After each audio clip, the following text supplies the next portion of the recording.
rumah hancur. Innalillahi.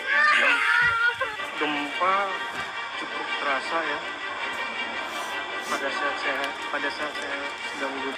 Kondisi di Cianjur, di SMA 2 Cianjur. Tolong. Di wilayah Tendean, Jakarta Selatan pada Senin, tanggal 21 November tahun 2022, sekitar pukul 13.21 siang.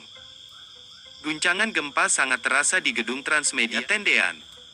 Gempa juga dirasakan warga di kawasan Pulau Gadung, Jakarta Timur dan Kebayoran Lama, Jakarta Selatan. Selain itu, warga di Citayam, Bogor, Cisauk, Tangerang, dan Depok juga merasakan guncangan gempa hari ini. Pusat gempa siang ini menurut data BMKG adalah gempa di Cianjur, Jawa Barat dengan magnitudo 5,6. Gempa Cianjur terjadi sekitar pukul 13.21 waktu Indonesia Barat.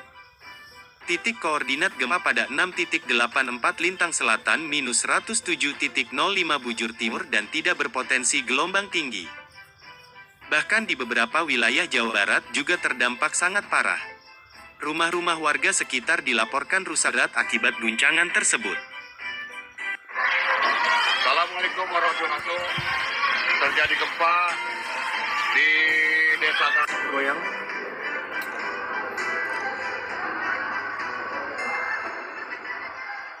Gedung-gedung pertokohan juga dilaporkan rusak. BMKG menghimbau warga untuk terus berhati-hati terhadap gempa susulan yang bisa terjadi sewaktu-waktu. Ini sudah kesekian kalinya gempa melanda Indonesia. Sebelumnya beberapa peristiwa gempa juga mengguncang beberapa wilayah di Indonesia pada bulan November tahun 2022 ini. Semoga warga sekitar baik-baik saja ya.